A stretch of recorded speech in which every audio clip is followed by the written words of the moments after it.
Welcome to The Big Rich Show. This podcast will focus on conversations with friends and acquaintances within the four-wheel drive industry. Many of the people that I will be interviewing, you may know the name, you may know some of the history, but let's get in depth with these people and find out what truly makes them a four-wheel drive enthusiast.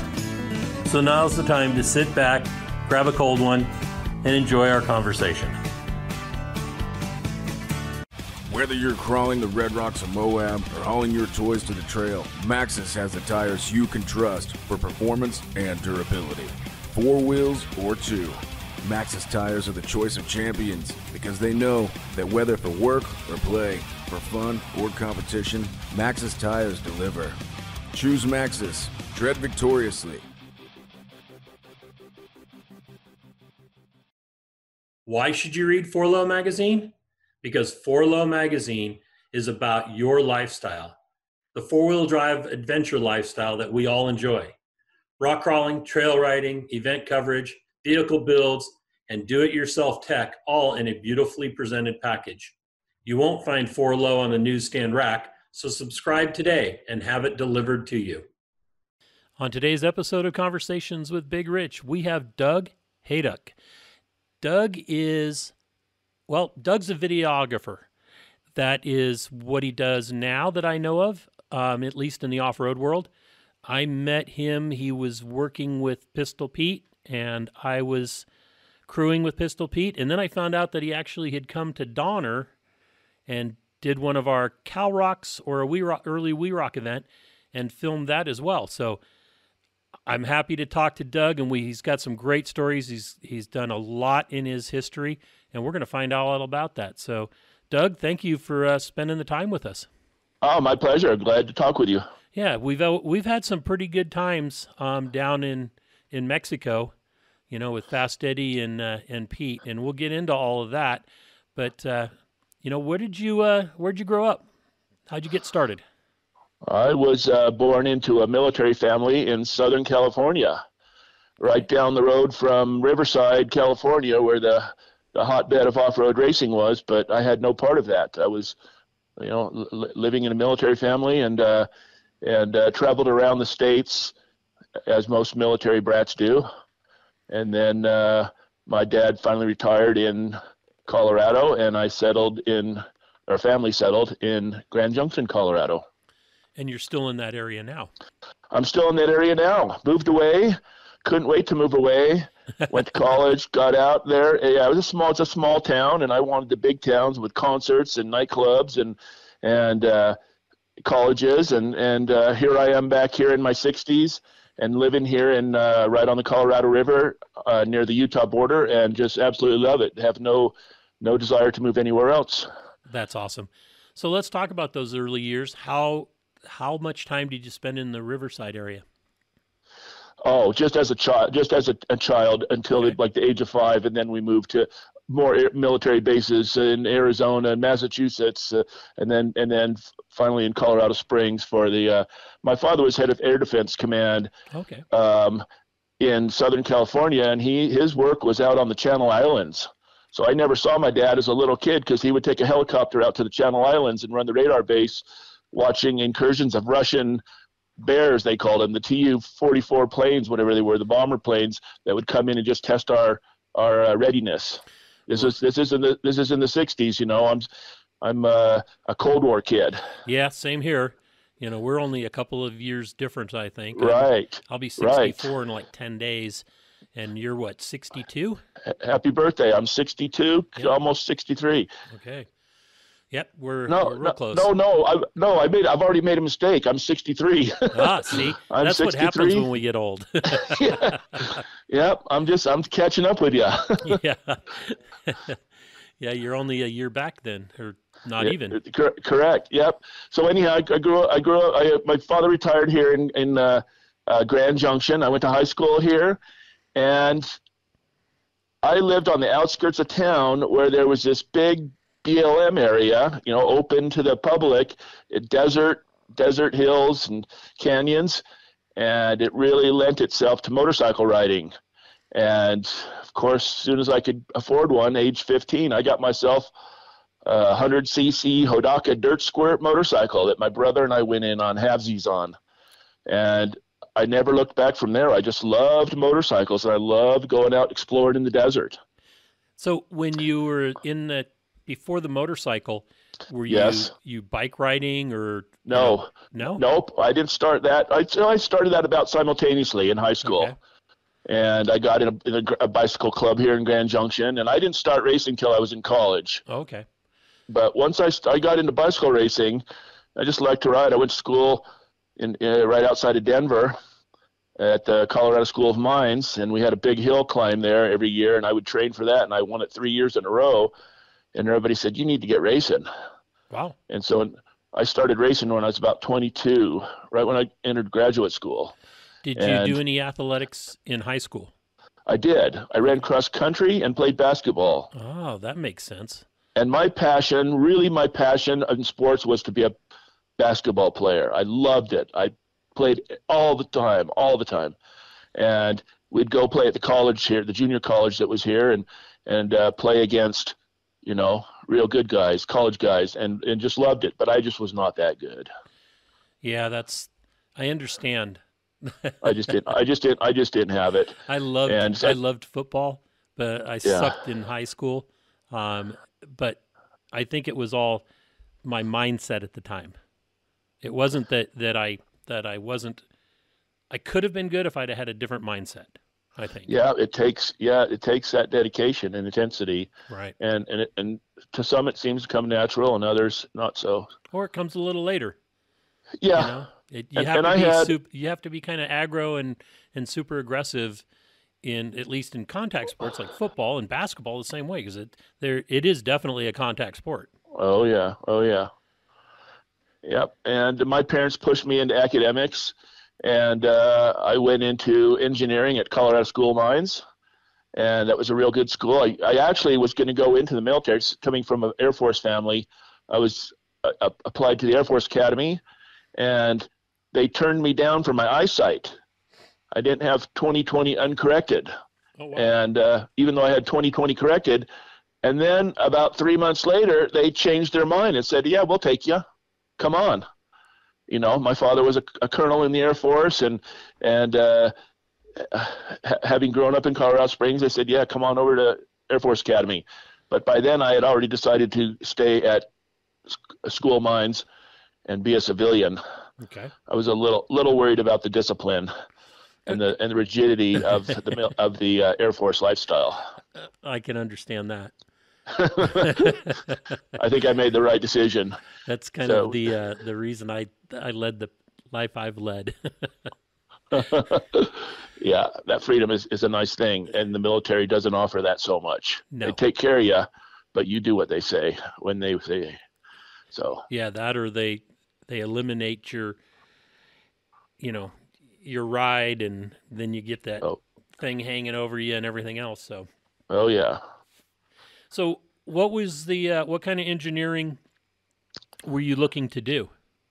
Well, by the time I was in college, I really liked fabrication of parts. I liked welding. I worked on my motorcycle. I worked on bicycles, and I wanted to learn about welding and metals construction.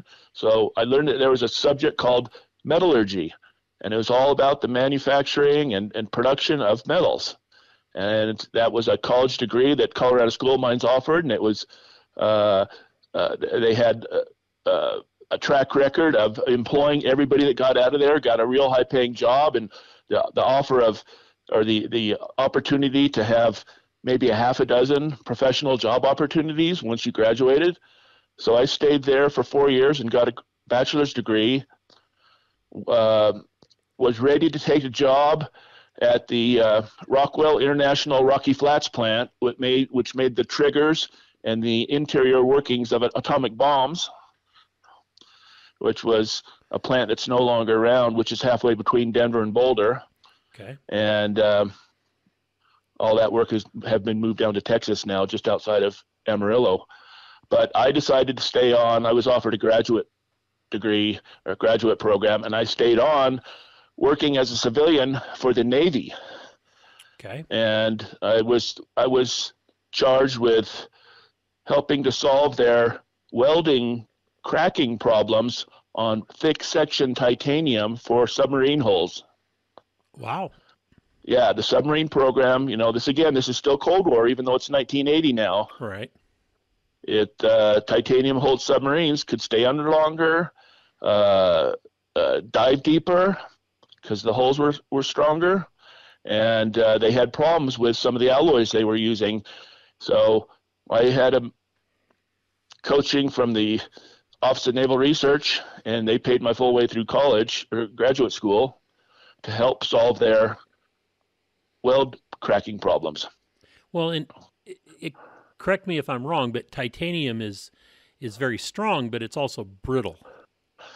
Yes, it can be brittle. It can be really brittle, especially if you have problems welding it. Its fabrication of it is very difficult. Right. When I played darts at a pretty high level, I wouldn't say it was professional, but it was, I was on a tour kind of. Yeah. I used titanium darts because I could get a smaller dart and carry the same weight. Right. And I remember that the first set of darts that I had custom made actually broke when they hit a hard tiled floor. And it was like, okay, we got to start that one over again. Yeah. Well, there's a whole series of titanium alloys. It's actually a fairly new metal. It's it's called an aerospace metal, and it wasn't available to us into manufacturing until the 50s. Right. In fact, the Russians were ahead of us there, and a lot of the work that I was doing were on pieces of Russian submarine that we had acquired, and I wasn't not allowed to talk about it at the time. I was not allowed to talk about the composition, but I could tell from the pieces that were given to us, they were cut out of Russian submarine hulls, and it turns out to be a sunken Russian submarine in the Baltic Sea off the coast of Sweden, that we were trying to see what alloys they were using and how they were developing their submarines. So kind of a reverse engineer. Yes. Yeah, and compare them against the alloys that we were using and the welding processes that we were using. And how long did you stay in the engineering world? Oh, on and off until now. Okay. Really. I worked, professionally went back to Southern California and worked on the cruise missile program and refurbishing the Atlas missiles after the failure in 1986 of the shuttle Challenger. They needed launch vehicles for satellites and other missions, and they had a big warehouse full of Atlas, which were the old original ICBMs designed by Werner von Braun. And so I worked at General Dynamics in San Diego, downtown San Diego, for both the cruise missile and the Atlas program. And the thing about living in San Diego is I loved that beach, and I loved the bicycle riding there. And I joined the San Diego Bicycle Club, and everybody encouraged me to keep racing because I was good. They said I was good for being a big guy, and I got results. So I ended up just leaving work, quitting after a few years to race, and moved back to Boulder, Colorado, and raced on a team for a couple of years. Wow. And traveled around, raced all over the Western U.S. Not a pro, and I wasn't at the most elite level, but I raced against the guys that were in the elite level, the guys that were going to the Tour de France, and the guys that were sponsored by 7-Eleven. Wow. That's pretty cool. I knew that you had raced. I was lean and mean, and I got into mountain bike racing early too in 1983 which was the first or second year of commercially available mountain bikes. Wow. Let's talk about that. Well, that was fun because it was more like a motorcycle thing. It was a little not as strict and rigid as road racing was, and there weren't as many people into it. Right. So being a good road racer and having that fitness, I automatically could pretty much kick ass on a mountain bike. Right, and training at high altitude to begin with. Yep, and spending a lot of time on a bike, you just had that fitness that mountain bikers were a little more kind of a counterculture. and a little more hippie-ish and like to, smoke their weed before they go ride. And that's not so conducive to racing. And road racers are very strict. We watch what we eat. We count our calories. We monitor our heart rate before and after exercising. And it was kind of more than I really wanted to do. Again, it was like being in the military to be a high-level racer, and I didn't like that. Right. I like to play around. I like to go to 7-Eleven and buy a 99-cent burrito and slather it with crappy salsa half an hour before a race, and whatever happens, happens. So I used to do that. So I have a question. Anybody that's been a biker, at a level like you have, were you surprised about Armstrong getting busted for performance enhancing? No, because we knew about that. We knew about that even back in the 80s. What we were doing, there wasn't really a lot of suspicion back then. We would do epinephrine. We were trying to do bronchodilators to open up our breathing, because that's what seemed to matter and really would impact us, was being able to take in bigger breaths of air and open up your airways. So we would take these, like asthmatics, we'd take these bronchodilators. Okay. And that is the kind of thing that will get you kicked out of professional racing. But back then, they were not tested for it. But then when Armstrong came around in the 90s, he started as a junior in 92, I think. I raced against him down in Bisbee, New Mexico, was the first race I ever confronted him in, and they were already talking about him. And by then, when he got in as a professional, we all knew that the doping happened, but we didn't know to what extent. They were pretty secretive about it. Right. But didn't surprise me. Our Olympians got busted back in 1984. Our Olympic team in Southern California, which were also guys I raced against because I was living in Southern California in 1884, they got busted for what was called blood boosting, which they'd take out their own blood, oxygenate it, and then put it in the refrigerator, and then put it back in their body right before a race to give them a higher red blood cell count. A higher hematocrit level is what it was called. And they somehow were able to keep their medals because they were using their own body fluids. It was not doping, technically. It is now, but it wasn't then. It was called blood boosting. Blood boosting. Interesting. Yeah. Pretty wild. So you raced for a couple of years. You started off racing when you were at the School of Mines. Yep, I raced a total of 20 years on and off. Wow. Until about the year 2000 or 2001, but I really tapered down in the 90s. Okay. I realized when I realized at 35 years old, I thought, okay, now I'm a veteran. I go into this category called vets, and I can kick ass. And I get in the vets, and it was all the same guys that were beating me when I was in my 20s. It's the same guys that are a little bit older and showing some age, but they're just as fast. I thought they were going to all quit, and I was going to keep racing. No, they're still there racing and beating me. So I almost like the way it was for me in basketball, I realized I'm really not that good, and I'm not getting paid to do this. I'm getting product, but I need to focus on other things. Right. And so I slowed down with that. And but you didn't go back into engineering. Oh, I did. Oh yeah, I still kept my engineering job. Okay. Yeah, I still worked. I still worked at 8 to 5. I would get out of work.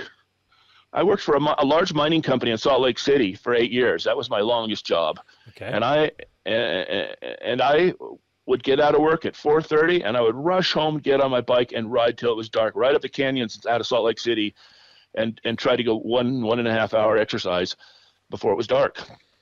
And then, of course, more in the summer, and then I'd go race on the weekends, and I'd come to work beat on Monday morning when I was supposed to be chipper and fresh and, make my bosses happy.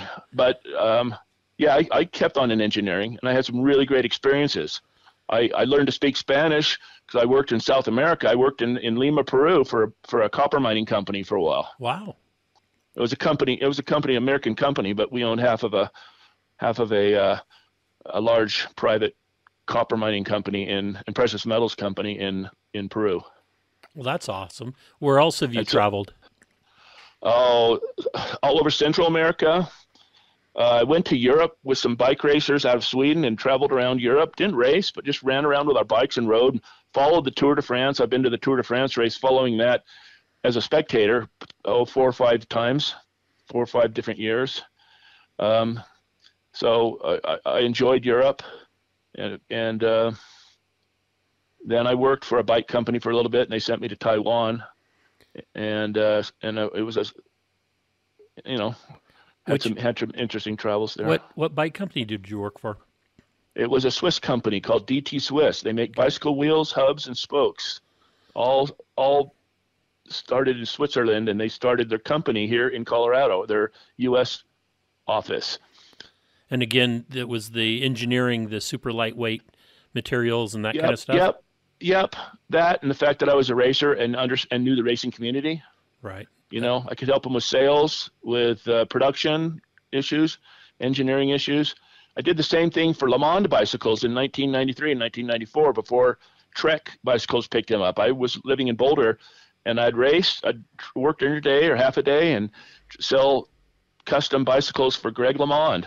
Wow. And with his name on them. Yep. And then Trek came in and picked him up and licensed him, and then that job went away. So, I've had some interesting things. I always thought it would be the ultimate opportunity to use my engineering in sporting goods. Right. And you were able to do that for a while, at least. I was able to do that, and then I was able to do it later in the 90s, where I took a job in Prescott, Arizona, working for Ruger Firearms. Ruger, it was an investment casting division making golf clubs for Callaway. The titanium, again, this was because of my tiny knowledge of titanium welding and titanium casting, titanium manufacturing. They were making all the Callaway Great Big Berthas, which were just the boom in the late 90s. Every golfer had to have one. So and they were Ruger owned Callaway? No. Okay. Bill Ruger, the patriarch and founder, met Ely Callaway, who was also, multimillionaires. They met on a runway comparing Learjets somewhere in California, and it was his late 70s, and they're just talking about manufacturing precision parts, and which Ruger does with firearms, making handguns, investment cast, real high precision, high tech metals. Ruger knew how to do that, so Callaway gave all the work to make the Great Big Bertha, the first titanium golf club. Huh. And they were cast in Prescott, Arizona, and sent down to Mexicali, Mexico, in Baja for finishing to a maquiladora plant for the final finishing of taking out imperfections and polishing and painting, painting in the numbers and the letters and everything. And then they were sent to Callaway, which was in Carlsbad, California. So I was in charge of getting an electron beam welder working so that we could hot fire all the welders, all the high-paid welders that would call in sick every Friday, and have it all done computerized. So they sent me to Rolls-Royce in Cambridge, England, to learn how to work this electron beam welder, and we spent $1 million on electron beam welder to make it all automated. Wow. Okay. But in the meantime, cool stories. It was a cool story, but in the meantime, here we were supposed to be making up to 2,000 golf clubs a day. And I started realizing, wait a minute, this is going to die eventually, because eventually everybody's going to have one of these clubs. Every man, woman, and child can't own a $400 golf club, which was the price of these things back in the late 90s. Golf was booming, and, the stock market was good, and tech was booming, and, people were spending a lot of money on golf. And so I got to golf and meet some interesting people, got to follow along with Jack Nicklaus and Tom Fazio, which was the designer, with Gerald Ford up in Vail. Nice. Just sit behind them and watch them golf. I didn't golf. I just followed along. But anyhow, what happened, as happens in all manufacturing, is Callaway looked for a low-cost producer, and it wasn't Ruger. It was in China. And so all the while, where they were smiling at us and having us make more and more golf clubs, they're going to China to learn how to get all the work done in China. And so all of a sudden, they pulled the plug one day and said, sorry, we don't need you anymore. because they had it all manufactured in China for probably a third or a fourth of the price. And yet still kept the that all just went into their bottom line. Yep. Yeah. And the quality was there. It took a while to get it done, because it is, titanium's a difficult material, and actually making a golf club where you hit the golf ball at 100 miles an hour, it's actually kind of an engineering challenge to make it work right without breaking a golf club, and weighing the right amount, and not having casting defects, and being able to charge somebody $300 for it that'll last at least a whole season. Yeah, you would hope. So I never realized that until I got down there, and it's like, oh, these golf clubs are, these high-tech golf clubs are really kind of, there's a lot of thought that goes into them. So I did that for a while, and then moved on, and they don't make golf clubs anymore, but they still have their handgun manufacturing plant down there. You asked me what the highlight of my work was at Ruger. Yeah. It was every other Friday morning. I could go in at 6 a.m, and I was friends with a guy. He was a motorcycle racer. He still is a motorcycle racer. He was in charge of programming the CNC machines that I was doing with the welding, but he also worked on the submachine gun program. They made us a 9mm briefcase submachine gun, which never got sold in the United States because our police forces don't use fully auto. Right. It's just too much scattered, too much spray into innocence. But South Americans do, Europeans do. So they made a 9mm submachine gun, and I got to go to the indoor range there at Ruger, and I'd bring some defective golf clubs. We'd throw them down the range, and we'd shoot golf clubs with a submachine gun. That was fun, and the titanium would spark, silver sparks. It was crazy. Bing, bing, bing, bing. So that's awesome. That was my highlight. So at Ruger, I wasn't into guns, and I wasn't into golf that much, but I sure enjoyed that combination of shooting guns and golf clubs. So what other companies did you work for as an engineer, or in the bicycle world or whatever that I mean, it's just amazing. I did some consulting. I wrote a couple books. I did some consulting, and I wanted to be a consultant. I wanted to be independent and be a consultant, but that's really hard to do. You got to keep chasing it, and one job ends, and then you got nothing, and it's kind of nice to be on somebody's payroll. But I came back to Grand Junction. This is actually fairly recent. The most recent real engineering work I had was working in a gold mine down in Ouray, Colorado. Okay. It was a 100-year-old gold mine that had been resurrected by some graduates of Colorado School of Mines. So they hired a friend of mine who was an engineer and a bike builder. He built a lot of my racing bikes, and he was here, and he had his professional engineering degree and his certification in the state of Colorado to sign off on drawings and things. And his dad was in charge of the whole uranium program in western Colorado, which was, again, Cold War stuff, getting uranium for weapons back in the 50s. So Martin, my friend, hired me to go down 3 times a week, drive down 3 times a week, 100 miles and up into the mountains to work in a surveying and designing this new old gold mine, refurbishing a gold mine. That's pretty cool. And we were promised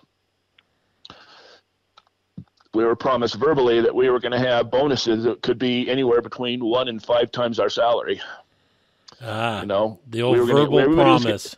Everybody was going to get rich, and it didn't work out. And they ended up abandoning the mine and closing it down. And there were some deaths. There was some poor decisions made, and some people died in the mine. Oh. And it's back up going again, but a whole new company, a Canadian company. Okay. But that was very interesting because I'd never really been in mining. I went to Colorado School of Mines, and I knew mining engineers, but I really didn't want to be a miner. Hard work and dangerous. Right. And so what did you do down in Peru? You said it was Peru, right? Yes. That was just developing. I was in a copper production facility where they take all the copper and they're making a consumer product. The end product is wire. Heavy gauge wire that's then drawn out for copper wire. And they had a new way of making wire directly from the copper solution, plating wire, and drawing high conductivity copper wire, and it didn't work. It was somebody that had a patent. They were trying to sell some patent, and I was sent down there to see if it worked, and it didn't. But I'll tell you, I had some good times in Peru. I'd go on the weekends speaking Spanish and not feeling intimidated by the Latino culture. I would get on a bus and go up into the high mountains. I was still in good shape then, and go up into the mountains or go to Machu Picchu, and I did some nice touristy things on the weekends. Well, that's pretty cool. I don't think I could make that hike. It was hard. I almost passed out. I probably came close to dying once. I went right from sea level to 15,000 feet, which was really high. I just talked to a friend, Andy Myers. Right. I just talked to him about doing a motorcycle trip down there. He goes, where are there mountain passes over 15,000 feet high? Because he was bragging about motorcycle riding in Asia. Right. In the foothills, I think in India or somewhere in the foothills of the Himalaya. And I said, it's not in Colorado, I'll tell you that. It's in Peru. And there are passes that are 16,000 feet. And I got in a truck with people of indigenous Indians going to work, and I jumped in the back of the truck there and learned how to take the coca leaf to help off with the high altitude sickness. And because they just chew on it. You chew on it, but you also have to activate it with an alkaloid. You have to activate it with seashells, crushed seashell. And you have to take these little pins. They're like a knitting needle, and I think they're just made of bone, and you have to poke the inside of your cheek so that it bleeds, so that it goes right into the bloodstream. Wow. So you take the leaves, you chew them, then you take this little bowl of crushed seashell, which is calcium carbonate. Right. And then you have to poke the inside of your cheek a whole bunch of times, and it goes right into your bloodstream and gets you that coca high. Not cocaine, but that's what you have to do to make it really work right. Huh. Just chewing the leaves is not enough. Okay. Is it fascinating? Yeah, it is fascinating. Yeah. And they all do that. All the workers do that. It's just kind of like smoking or drinking coffee. And that's about the buzz you get from it. Well, that's a shame then.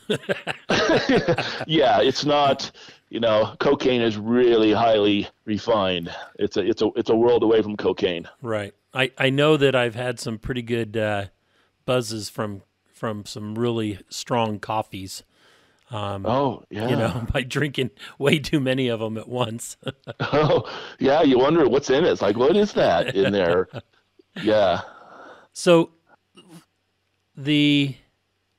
what are some of the other interesting things that you've done with the engineering? Do you have any other stories like that? Any other companies? Let me think. Oh, I started. Here's something interesting. This is me being an entrepreneur. Okay. And this kind of got into why I got into off-road. Perfect. And I'll just say right now, the reason I got into off-road and off-road racing is because I had an expensive camera. I had back around, this is now 2000, 2001, 2002, when UROC got started. Yes. United Rock Crawling and Off-Road Challenge, the Patey brothers in Ogden, Utah, or in Orem, Utah, right. Provo. You knew them. And I don't know if that was WeRock was going on same time. We started CalRocks in 2001, which is when UROC, we're right about the same. UROC got started the same time with Craig Stump. Stump, that's right. I met him. And then the Pateys came on as a partner of his. That's right. Craig was a competitor. I knew him as a competitor. He had this red Jeep, and he was really into competing, where the Pateys weren't competitors. They were more the business end and, made sure the event went off and got the permits. Yes. They're the ones that paid my way. But now let me go backwards. The reason I had a camera, and which not a lot of people did back then. Now people have nice video cameras and still cameras on their phone. Yeah. But remember, there were no cell phones back then, really. Yeah, no smartphones. Not with cameras. No smartphones. Nothing. If you had a video camera, you were a serious enthusiast. You spent some money. You laid out $1,000 or more. Right. Now you can get a camera that works for $100, a GoPro, and just push a button. back then you kind of had to know a little bit. True. Yeah, and it was all done on tapes. No SD cards. It was all tape cameras. It was a pain in the ass, a giant pain in the ass. Right, especially editing. Oh, yeah, horrible. Especially in off-road because the dust. You'd come back with your tape and you'd have dropouts. You'd have problems with the tape because it got dust particles on the tape and during the recording, and it would screw up the audio and screw up some of the video, and you'd get really frustrated. So and that went on to about 2005 or 6, actually about 2007 when SD cards started coming out with certain quality. But let me get back to the year 2000 when this invention I had. I was filming guys on mountain boards, which were large off-road skateboards. Right. My idea was I wanted to make a video of guys on mountain boards, and downhill mountain biking was just getting going, the free riding. And I went to Moab, and there was a free ride competition in 2002, which was the Rim Trail, and everybody knows the Moab Rim Trail, right? Because it's a Jeep trail, 1 mile up at about a 45-degree angle, very steep, short and steep. And back then there was a chairlift that went up there. Yes. And the chairlift, they would take mountain bikers on it, and mountain bikers would go down it, and it was intense. And I had a good camera, and I shot it. And these guys go, "What are you doing with your footage?" I said, "Oh, I'm thinking of making a DVD." They said, "Well, let me take you to dinner. These were guys from Salt Lake City that worked for URock. I didn't know it at the time, but they said, "Here, let me buy the footage from you." I said, "Oh, $50." And I said, "Yeah, sure." I said, "Give me $50." Then they called me up the next week and said, "Hey, you shoot good stuff. You're good with a camera. It's not rocket science," but I paid attention. I was a photographer, and they said, "We want you to come and shoot URock for us. You can make, I don't know how much it was, $300 a day or something like that, and we'll put you in a hotel, and you travel around from St. George to Salt Lake to Moab to Vernal to Farmington," and I shot URock for 3 years. Okay. And shooting off-road, shooting URock was fun, but one day I met Walker Evans. Yeah. And everybody said who Walker Evans is. Like, yeah, he's a frustrated desert racer that's made to go slow. He doesn't like to go slow. He liked to hit that right pedal, and he liked to haul ass. And in rock crawling, as you know, that doesn't always work. No. It's more about finesse than it is about strength, and knowing when to lay off the gas pedal. And Walker looked at me one day and he goes, "You look bored, son. You need to go down to a desert race and shoot that." And I said, "Well, I've thought about that, but I've never been down there. I don't know anybody in desert racing." And I really didn't. I had been to one desert race in my life, and that was 1976 when I was out motorcycle riding. They had the Colorado West 300, which was an off-road race. And there was actually a score race, but I wasn't at that one. There was a score race in Colorado. I was up in Craig, Colorado. A lot of off-road racers would talk to me about that, and I said, "No, I'm sorry, I wasn't into off-roading back then in the 70s. But Walker Evans talked to me and going to Baja, and I said, "Yeah, that's on my bucket list, but I don't really know how to go about that." So I had a nice camera. I was shooting. I never did make my downhill mountain board video, but mountain boards were these long off-road skateboards, about 3-4 feet long with big kind of knobby tires, off-road, just like an off-road skateboard is what it was. Yep. But these guys were crashing, and their feet were put into it like snowboard bindings, and they would fall, and they'd get these horrible spiral fractures of their fibs and hurt themselves horribly. I went to a festival in Moab and one in Aspen, and I watched a guy become a paraplegic, and I watched other guys break their legs and hurt themselves. And I go, "This will never do." They're trying to get them approved for use at ski resorts. Yeah. And I thought, this is too dangerous. I'm filming car crashes. This is not good. I'm watching guys hurt themselves. It's not fun. Right. And there's still mountain boarding still exists, but it's really kind of a fringe cult sport because the ski areas don't want those things because they're too dangerous. They won't let you ride up the ski lifts with them and run down the ski runs because it's too extreme. Right. Everybody wants extreme, but ski ski resorts wanted something for summer operations, and they had mountain biking, and they wanted, quote, extreme, but they didn't want real extreme. They don't want anybody getting hurt. They don't want lawsuits is what they don't want. That extra liability. Yep. So now this gets into my invention. I decided I'm going to take one of those mountain boards, make it a little bigger, longer, wider, put some real axles on it, put some suspension on it, brakes, mountain bike brakes. I knew bike industry, put some brakes on it, and make it steer, and a seat. And I went down to Off-Road Warehouse in San Diego, and I bought some fiberglass buggy seats. And I put a seat and brakes and some steering, and I made a 50-pound off-road gravity-powered go-kart. They were called gravity carts. They looked like little, like the little kids that ride the scooters. Not the scooters, because the 4 wheels. Okay. They're the carts down, the Pinewood Derby. No, Soapbox Derby. Okay. All the towns, they still have soapbox derbies. Yep. I'm joining all these soapbox derby clubs around the Midwest is really big on them. They have them down their biggest hill in town, like sledding. So I made these things called gravity carts, and I refined them over about 2 years. And I would make the wheels come off and put on skis so they could run in the wintertime. And I went around trying to sell them to ski resorts, including Norm Saylor at Donner Mountain, Donner Ski Ranch. Good old Norm. Because he could make things happen. The small guys, they owned him. He didn't have to go to a board of directors the risk manager was him. Correct. Where I go to Vail and they say, you're talking to the CEO. I think it's cool, and our summer ops guy loves it, but you need to talk to the risk manager.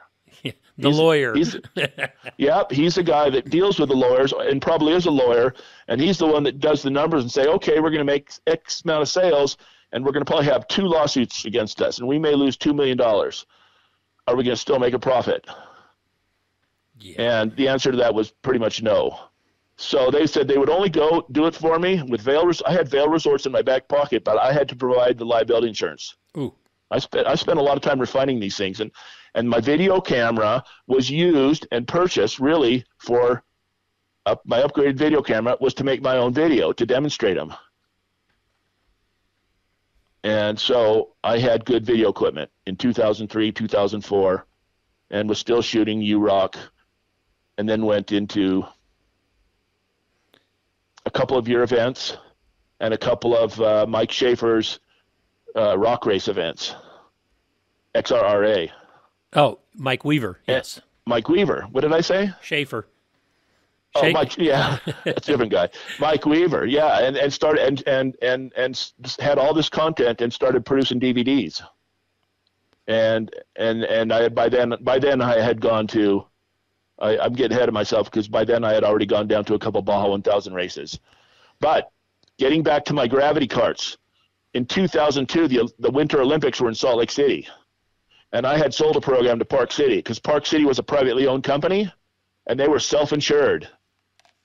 There's 2 rich guys, the Cumming brothers, who loved go-karts, loved racing, car racing, loved anything truly extreme, and they loved my gravity carts, and they bought a whole fleet of them from me, 12 of them.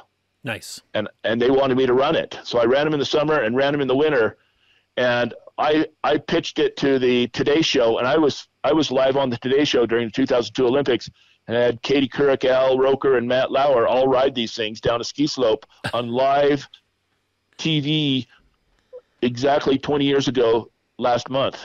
Nice. For during the Olympics in Park City. And everybody said, you're going to be a millionaire, you're going to be a millionaire. Anybody that has a product that they pitch on Today's Show becomes a millionaire. I thought, well, that's nice. Where's your million? Yeah. You should have told somebody, you know what? I'll sell it to you for $900,000. Yeah, I didn't really get rich off of that because it was too extreme. You could really hurt yourself on them. Right. And now if you go to ski resorts all over the place, they're in Colorado, and there's one right up in Glenwood Springs here. They have these things that are like they're called mountain coasters, and they're on tracks, and you can have a heart attack or fall asleep or freak out, and you'll just end up at the bottom safely. Huh. They're like an alpine slide, but they're on carts. Yeah. That's right. They're carts that look just like mine, except for that they're physically attached to railing, like a little railroad track, and they get you to the bottom without, and it feels like you're like a roller coaster. It feels like you're doing something really extreme, but you're really safe. You know, you talk about having ideas and trying to get a product out. When I was a kid, you know, I spent all my winters at Squaw Valley, which is now Palisades, Tahoe, or something like that. Oh, that's right. They can't use the word squaw. Yeah. They just changed it. Yeah. So I've skied at Squaw. I've skied with paraplegics at Squaw Valley. It's a great resort. It really is. Very much so. Very much so. But I pretty much grew up there, because all my winters were spent there skiing. And we got, as kids do, we started experimenting with things. And I tried, I took one of my single water skis, because I was either water skiing or snow skiing, it seemed like. And I took that up on the hill and put bindings on it. And, I never perfected anything, but, we were doing it way before anybody had the idea. The oversized skis. The snowboard. Oh, yeah. Right. And, we took a surfboard and tried to do it. All sorts of things. Then the other thing we did is we took our BMX-style bikes, and we took the wheels off and cut down skis so that I had, a longer ski in the back and a shorter ski in the front. Yep. And we attached those to trucks, and then to skateboard trucks, and then put them on the bicycles and rode those all the time. Yep. But the ski resorts wouldn't let us go up the slopes on them. No, because they see that they could get sued over that kind of thing, and that's this was all late '60s, early '70s. Yeah, that's it. That's during the skateboard craze. Yep. I met some of those inventors. I used to go I would take my sleds to that ski show in Vegas, and then down to the action sports retailer show in San Diego or Orange County or somewhere. And I'd meet all these guys that were old skaters, and they had these crazy ideas, little disc brakes for skateboards and this and that. And the same kind of inventions that you do, tweaking things and using their enthusiasm. That's what it takes, is ambition and a little bit of vision, and just the drive, to try to invent something and create something, not especially revolutionary, but evolutionary, the next step. Right. We did it just for fun. It was just all personal fun. It wasn't, never thought about, this will be really cool, we can sell these. We just did shit, Because you're just looking for another rush to have, something besides a BMX bike. Yeah. Exactly. Yeah. It's cool. It's a neat movie that has been done in parts of kids growing up making cool things, and they start with the basics of a skateboard and a sled, and that's what I started with. Those are the foundations. I've thought of making a movie, actually seriously thinking about making a movie that's called Gravity Gets Me Down, and it's all about things that you use gravity to get down hills on, non-motorized. You think of all the little inventions and things that people have done, starting with a sled as a kid. The flexible flyer sled and the toboggan and the saucer, skateboards and saucers. Very, very crude instruments. Yep. And then they get up into high technology stuff, and including, really like the Olympic events, the bobsled and the luge. Those are just sliding devices. Yep. That just use gravity, and so it's an interesting subject matter. For me, anyhow, and probably for you too. Absolutely. So you got to find somebody to fund that. That's the problem. I needed money. I was not wealthy. I won't say I was not wealthy enough. I was not wealthy at all. I was hurting financially. I was struggling. I was living in a red Volkswagen Eurovan, sleeping in the heated parking garage in Park City Mountain Resort during the Olympics. I got kicked out of my apartment because they could rent my room out for $500 a day instead of $500 a month during the Olympics. So I got kicked out, and I had the keys.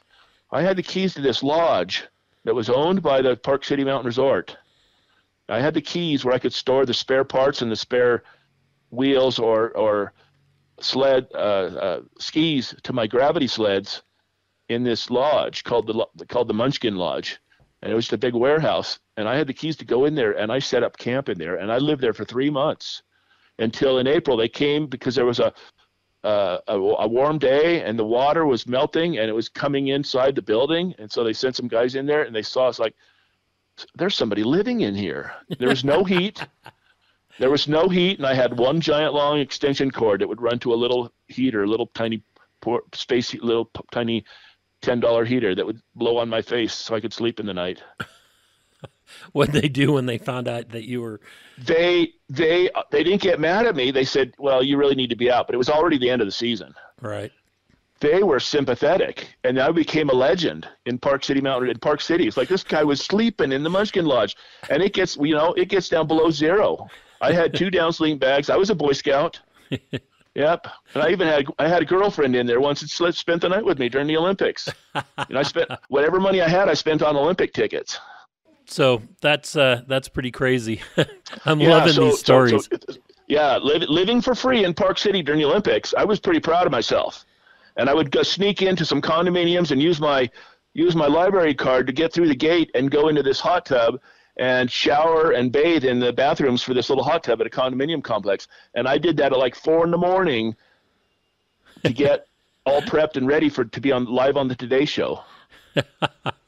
Little did they know that's what I was doing. And I was, I was defecating into a little tiny plastic bag and throwing my trash in the dumpster every morning.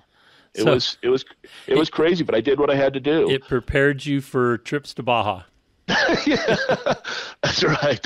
That's right. It lowered my standards of living to where I could go with Pistol Pete and sleep on the floor and have bathrooms that didn't have hot water and no flush toilets. So anyhow, I'd like to start getting into off-road racing and how I got it. Now, like all this is kind of set up into how I got into off-road racing, and I started alluding to that by meeting Walker Evans in rock crawling. Right. And I had already cut my teeth in video, and I felt confident I was, I could sell myself as a videographer. And in 2004, I went to my first off-road race. It was the Baja 1000. Okay. I acquired some money. I inherited a little bit of money. I bought a pickup truck, 4-wheel-drive pickup truck, and a shell, and a motorcycle, and took it all down and camped at the Ojos Negros jumps of the Baja 1000. And I met a guy who's very well known in San Felipe, Martin Romo. He owns the Beans and Rice restaurant. He was trying to do video, and I said I'd work for him, and he got me on his media pass. And I didn't know anybody. I didn't know any of the racers. All I knew that Baja racing was badass. Right. I'd seen some videos. There was no YouTube then. This is pre-YouTube. There's a pre-anything on the internet about it. But, you could see some DVDs and, maybe there would be a 5-minute segment on Wild World of Sports or something. Just the same with bike racing. There'd be a little tiny segment that would just get you kind of excited about the sport and then nothing more. And growing up in western Colorado, there were some off-road racers here, but I didn't really know them. And I knew motorcycles, though, and I knew motorcycle racing, and I felt kind of confident, and I had the video, and I knew that DVDs were selling. So I went in there with a goal of selling DVDs. Again, where there's no YouTube, there's no free content, so people would buy DVDs. Right. Between the years 2004 all the way up to about 2009, if you put out a DVD, even if it was crap, you could sell 1,000 of them because there was not a lot available. So I did that. I produced 3 DVDs. About 2005, I was in Pahrump, Nevada at Casey Folks' Best in the Desert, Terrible Town 250, and I met Pistol Pete. I didn't really know who he was, but he had gotten like 3rd place, and he asked me, "Hey, do you got any video of me?" He was really Pistol Pete Soren. The reason we know each other, and the reason I know a lot of people in off-road is because of Pistol Pete, and God rest his soul, rest in peace, Pete. He's been gone for about 3 years now, 2 years, 3 years. Yep. And he was just a real outgoing, real loud guy and a good racer. And I said, I'll send you some of the video. Give me your address. And he goes, well, how about this? We're going to go down and do a race in Rocky Point. It was that race organization out of Tucson, I believe. That's Southern Arizona Desert Racing's. That's it. Yep. SADR. Yep. He said, we're going to go down to Rocky Point. You know where Rocky Point is? I said, nope. He goes, it's just like San Felipe, except it's on the mainland. Come with us. You can come with us. And that's when I really met Pistol Pete. He introduced me to his family, and that was wonderful because I'd never had any of the desert racers. I was still pretty new, but I didn't know anybody. But Pete made sure I got to know people, including his family, his dad, Cowboy. You know, Pete was a family racer. It wasn't just him and the boys. It was him and his family, his wife, and they'd bring an RV down. And I got to meet everybody. And, of course, that's when I met Fast Eddie, Brian Eliason, who you and I have in common. Yes. Who's just a really fun, exciting, crack-up character that keeps the entertainment level up all the time. My brother from another mother. He is. He's fun, and he's one of the few guys I still keep in contact with. He's gotten out of desert racing, but I still talk to him about it, and we talk about Pete, and we have that in common, and you in common, and it's a bond that is strong. Yes. You know, that's one thing that off-road has done for me more than bike racing. I think it's those long trips across. Yeah. You know, with 3 guys in a pickup truck, trying to get to the next pit stop. You know, or to go get tacos because, you know, you got a couple of hours to kill, you know, while pre-running or whatever, and, you know, just shooting video and trying to get, you know, I can remember those days. I mean, the video that you shot where we saw the donkeys and, you know, right. Fast Eddie tried to go ride the donkey and, you know, he was calling the donkey Cameron. Yep. I don't know where he comes up with these ideas in his head, but man, he just has this great sense of humor that just comes out, and it's goofy. It breaks up the monotony because we're out in the middle of nowhere. I remember that exactly what happened and when that was, and we're waiting to the next point where Pete is pre-running, or somebody's in the pre-runner, and we're just trying to kill time and trying to get to the next place, and we just kind of have to entertain ourselves, and we have to depend on each other down there. We're in Mexico. Yep. Some people speak Spanish, some don't. Some people have been there before, some haven't. Some people are mechanically inclined, some aren't. Some are good drivers and can drive in the night. Others shouldn't be driving at nighttime. They get sleepy. Some drink, some don't. And so there's that whole combination gets the job done, and it takes a whole bunch of people, several people that all have different skills and levels of ambition and ability, and then you become dependent upon each other. True. We realize we're in Mexico, we're in a different country, and if something does go wrong, we got to help each other, and so there's a camaraderie that gets built up there. Yep. It's awesome. I mean, I remember almost everybody that were on the teams that when I joined at the 1,000, because I only ever came down for the 1,000. Right. I came down once or twice for the 250 for San Felipe, and I was out in Vegas a couple of times with them, and then of course when the Pirate team put together, and then we, you know, with Schaefer as well, a couple of you know races and I remember when Schaefer. He was racing. Yep. And you know, I miss those times, but I don't know if my body, you know, it was a lot easier to do when you were younger. Oh, I know. Oh, believe me, I'm the same. You know, we know we're the same age, and I'm the same way. I have to watch myself, and that's what a lot of times I'll drive myself if it's to San Felipe, so I know I can bail out, or I can go to sleep on my own schedule. I can't pull all-nighters, right. And I can't hike halfway across the desert, and I can't lift a 150-pound off-road trophy truck tire over my head. My shoulders are too messed up from motorcycle crashes. Yep. So I have to watch myself. I can't do what I did 10 years ago or 15 years ago. But back when we met, I remember, and you said Mike Schaefer was there. Also, it was Dave Cole. And when I go to King of the Hammers and I see Dave Cole, he comes up and hugs me and shakes my hand. And I wonder why, once I ask him, why are you being nice to me? How do you even know who I am, really? And he goes, because I'm not involved in King of the Hammers except for a guy with a camera that runs out there. He goes, you helped me get going in off-road racing with Pistol Pete. You were there and helped me out. This was about 2005, 2006, I think, 2007 when you were getting into it, and with Pete, and it was a bond and a camaraderie that he appreciates to this day, 15 years later. Yeah, my first trip to Baja was with BFG Pitt. Myself and my son went down and worked one of the BFG pits, and it was the year they shot Dust to Glory. And so that would be 03. Yeah, 3. And then we didn't go down, and then the next time we went down, I went down in 2005. Yep.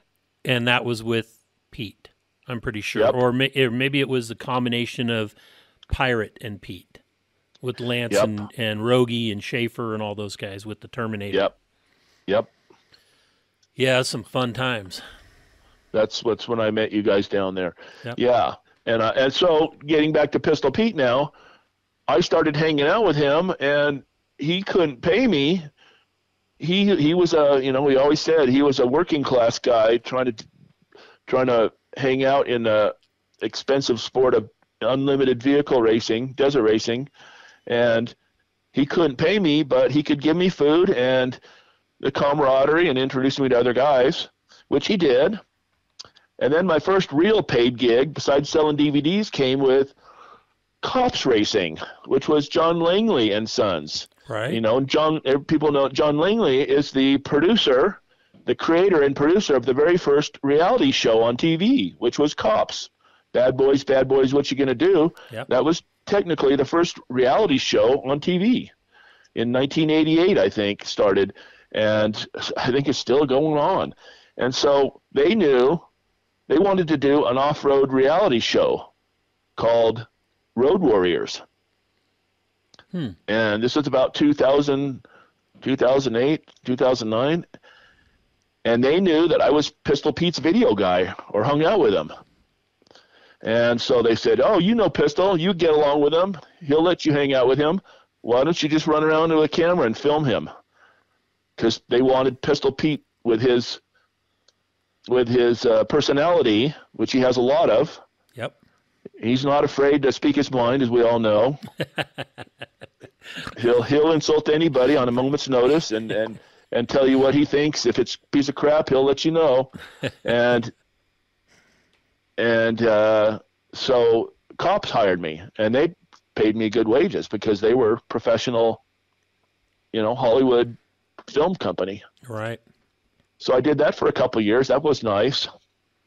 And unfortunately, the Road Warriors TV show didn't work out for reasons I don't know. It never got off the ground. I guess they were just unable to sell it to a network. Yeah, probably. There's a lot of that. They had to produce some pilot shows, which they did. I have a tape, I have a DVD of one of the pilot shows, and they actually showed it around, and it's probably found online, but they never got it off the ground. It's too bad. They didn't have you got to be able to. Hollywood has this preconceived idea of what will work and what won't work. They have formulas, or they have one formula. Right. I've been told that all movies have the same formula. Exactly. There's a bullet list of about 5 things you go through. Of crisis and leading up to redemption at the end. Right. And that's it. Whether all movies, though they don't seem the same, they are the same because they all have the same kind of plot line. Exactly. And that's what they want. And Road Warriors really didn't deliver that. Right. Well, and the thing is, though, is that if it doesn't, they think it needs this artificial drama, and especially for any kind of reality TV or all the reality shows have that crazy drama. They're coached. They want you to fight. They want you to argue. They don't want to kick out the bad boys because they're the one that create the drama, so they keep them in the show. Correct. Yeah, I watch The Bachelor and those shows. I watch those, and you can just tell what they're doing behind the scenes to make people excited about it, or else it gets boring. Yeah, that's why rock crawling. We actually had a show go all the way up to the television part of the Weinstein Group, and then Yeah. That was when Weinstein got busted in that whole Me Too thing, and they, I mean, that production company just went to shit, real quick, and we lost the production of that because they were like, okay, we're going to do this. I mean, we were within like a week or two of selling the TV show, and the way we had produced it, which was, it was real. I mean, it was going to be following drivers, it was going to be like Dust to Glory, but with the rock crawling, and it was really good the way the guys that had shot it and put it together. And I'd like to see that sometime. We lost it. Yeah, it was terrible. I mean, it was very sad. But it was pretty cool. But that happens. The production companies, the ones that I've dealt with, typically it doesn't go past the interview phase because I tell them, I'm not interested in bullshit TV. I don't want a combination of, American Chopper, Swamp People, and ice road truckers. Yeah. And I had this one lady at one time go, well, that Swamp People, that's one of my shows. And I said, then great, because you know exactly what I don't want. And she goes, well, that's what people buy. And I said, they don't, that's what you want them to buy. So you've created this whole thing that's all that people will watch. And I said, I don't believe that's true. And you wanted them to set the bar higher. Yeah. So what I got to do what I told them is I said, well, this will be the thing. We'll do the show, but if you edit it and make any of my drivers look like idiots or myself look like idiots, I'm going to walk into your office and, somebody's going to get a beat down. I'm not afraid to go to jail for my sport. And she goes, you'd hit a woman? And I said, no, but I'll bet there's a man in that office. He's going to take one for the team. And I never got another call back. They didn't like your attitude. No, they didn't. You were asking for a little too much control by their measure. Yep, except for the two guys that had come over from Real World, and they were like, they saw the sport of rock crawling on some videos that were on YouTube or something, and they were like, wow, this is really cool. Who do we need to talk to? And somebody gave them my number, and we actually went pretty far with it, but just couldn't make it happen, unfortunately. We were so close. Yeah. So then, so from Cops. That's Cops round up to about 2010 with Pistol Pete. Okay. And the TV show didn't work out. Cops would still call on me to shoot some video, or they'd want me to drive out to Barstow and meet them and shoot some video of them doing testing.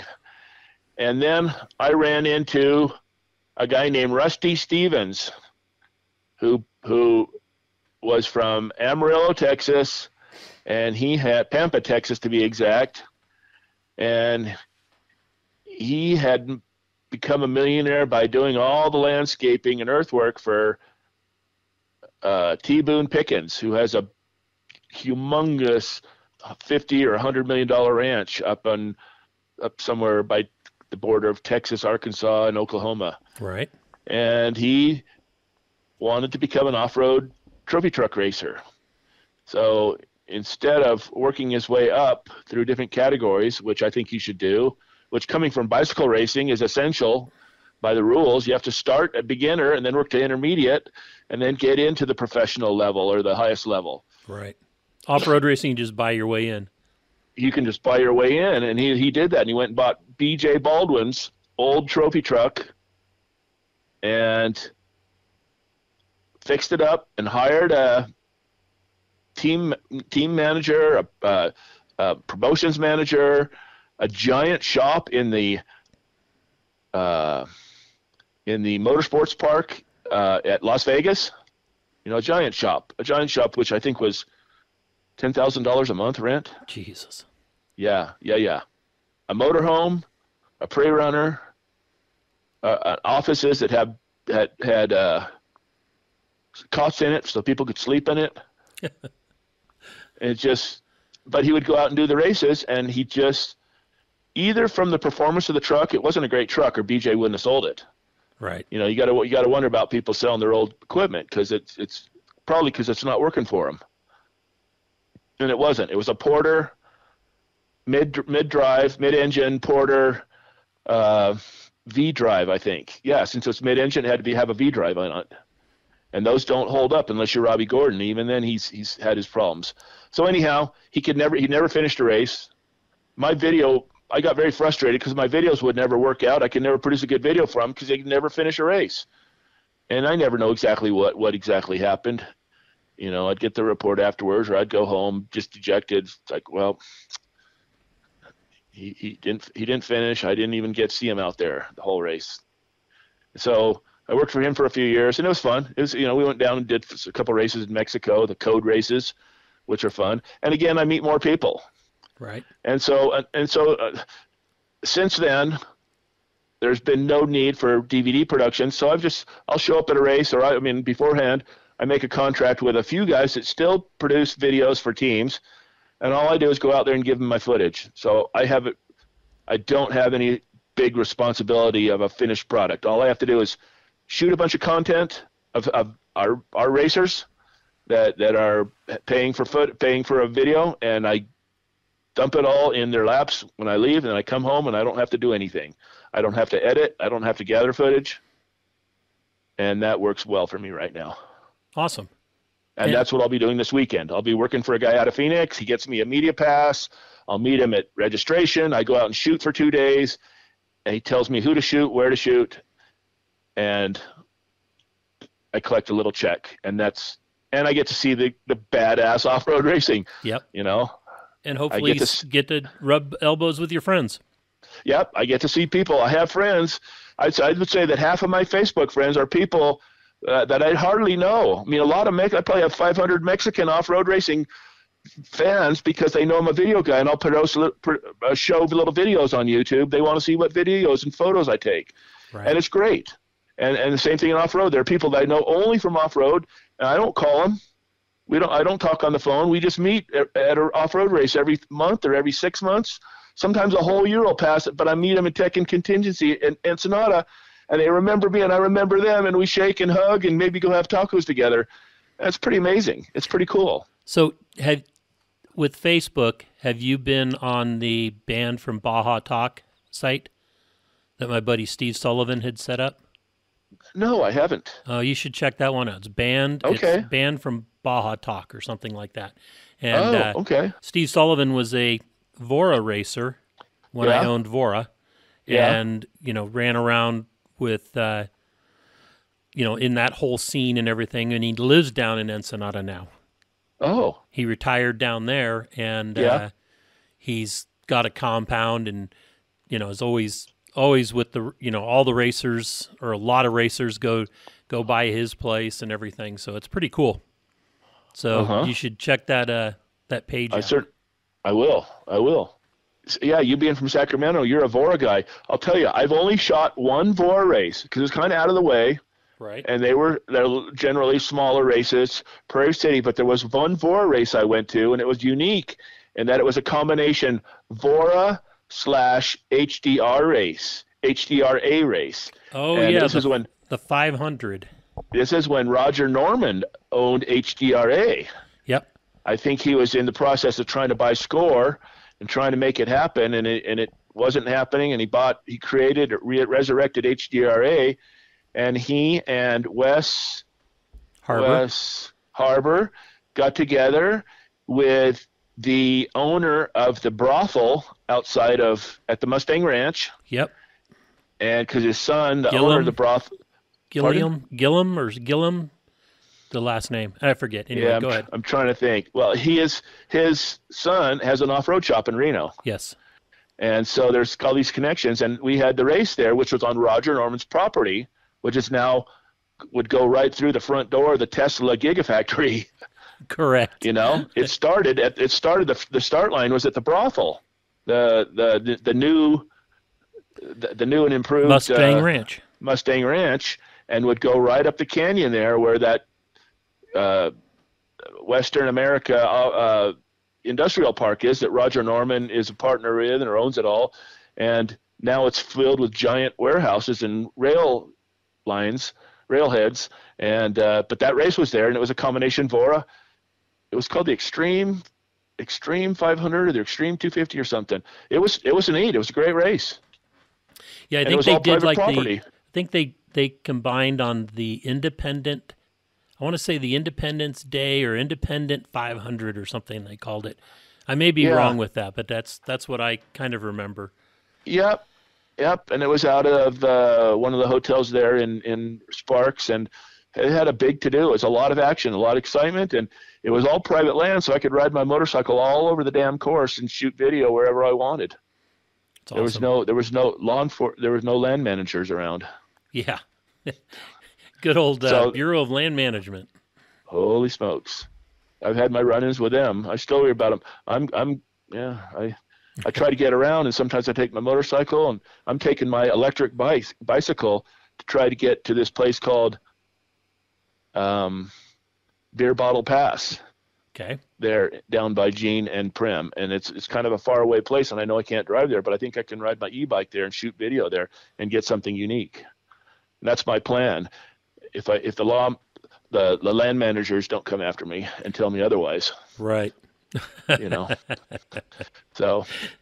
Well, this will release after that. So I don't think I have a lot of Bureau of Land Management people on listening to this. They won't be waiting for me. Yeah, they're not any of my normal listeners. I can tell you that. Yeah.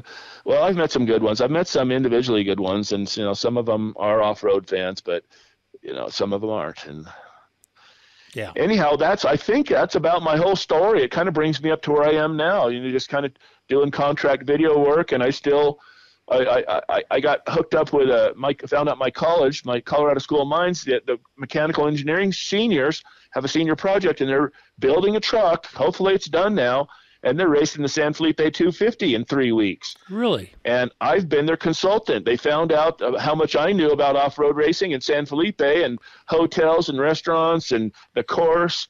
And I've been mostly coaching them on trying to get that damn thing out here to Grand Junction so they can test it and work out the bugs before they go race it in the San Felipe race and waste their money. Are you going to go down to San Felipe with them? So I am. I'm going to go down there and kind of, show them the restaurants, show them the nightclubs, tell them stories about. Make sure they're old enough. And they look like they're young kids now. They're probably 20, 21, 22 years old, but they look like good. Little tiny kids. Oh yeah. So yeah, I'm going to do that. But I'm really winding down now, and it's been very, by and large, real satisfying. A really interesting experience getting in the off-road racing world. Rock crawling, desert racing, motorcycle racing. I feel very privileged to have the position and the wherewithal to make it happen and get involved. And the people I've met, like Fast Eddie, I could call him right now and ask him to borrow money or to sleep in his house tomorrow night, and I would get, results. I've made some close friends, and with you as well. I always see you like once or twice a year, but yep. There's a respect and a camaraderie that is really pretty cool that comes about from the off-road world. Absolutely. You must have it all over the place. You know what? We have a great community. Yeah. And that's real important. More important to me now than when I got started in this. I didn't realize what we were building, but it's after 21, 22 years of doing this now, it's been really satisfying. Yeah, friends that you have and people that will shake your hand and do something for you, or if you got any problems, or you got a flat tire on a Sunday or a transmission problem on a Sunday and you're in Moab, there's somebody that will get you on your way and get you going home or feed you and give you a place to stay. Or sometimes just somebody to just sit and talk to for a little bit and reminisce about old days. So it's worth a lot. It is. I appreciate what level I have. So excellent. Well, Doug, I want to say thank you for spending the time and having this conversation and talking about the history. I mean, I learned a lot about you. I knew that you'd, the bike racing and the off-road and the rock crawling, but some of the others, I mean, the amount of engineering, inventions, and things. Yeah, I didn't know about those. Yeah, well, So that's cool. when you're in off-road, you're focused on what's in your immediate environment. You know, a lot of people, Pistol Pete couldn't believe that I had a master's degree in engineering. I didn't want to flaunt it, and I didn't want to try to act like a boss, because I wasn't. Pete was the boss, and he also had an incredible knowledge of building off-road vehicles that went way beyond engineering. Right. Book learning engineering. I mean, he had the practical skills of getting a vehicle to the finish line, which is damned impressive. Yes. And I always thought that I still think he was probably one of the greatest drivers, and was playing in the arena with the guys that had all the money. And if he would have had the backing of, what Menzies or Baldwin or any of those guys got, he would have been a consistent winner. Oh yeah, because definitely. I still think he could outdrive all those guys. He knew that. He would say that, and I knew it frustrated him. And he would break down, and he was a great driver. I got the opportunity to be in his pre-runner at scary speeds with him sometimes, and he never screwed up. He was really, really good. Yep. He never screwed up when I was in the car with him, and it was very impressive. And he had a problem with one of his eyes. He would have even been better. Yes. If he had perfect functioning eyes. He had an eye that had problems with the cornea, the retina, the exposure of the eye. I think he got hit with a golf club. He did. Out golfing. Accidentally, he got hit with a golf club out on a golf course. Yep. People, it was not intentional. No. You might think it was, and you might think you'd believe it if I told you it was Robbie Gordon. We're not going to throw Robbie under the bus that time. That would make more sense. All right. But, yeah, well, I appreciate talking with you, and I hope that that will do it. And yeah, and I hope to see you. I'll be around Easter. I'll be back in Moab, so. I'd like to run around Easter Jeep Safari and look at all the high tech toys, and it's fun to see that going on that week. So I'll see you there and run into you, and we'll have to get together for a coffee or a meal or something like that. Absolutely. Let me know when you come into Moab during that week before, and I'll be around, and we'll hook up. Sounds good, Rich. All right. Thank you, Doug. Thank you. Yep. Okay. Is that it? Yep, that's it. Good night. Good night. Bye. If you enjoy these podcasts, please give us a rating. Share some feedback with us via Facebook or Instagram, and share our link among your friends who might be like-minded. Well, that brings this episode to an end. Hope you enjoyed it. We'll catch you next week with Conversations with Big Rich. Thank you very much.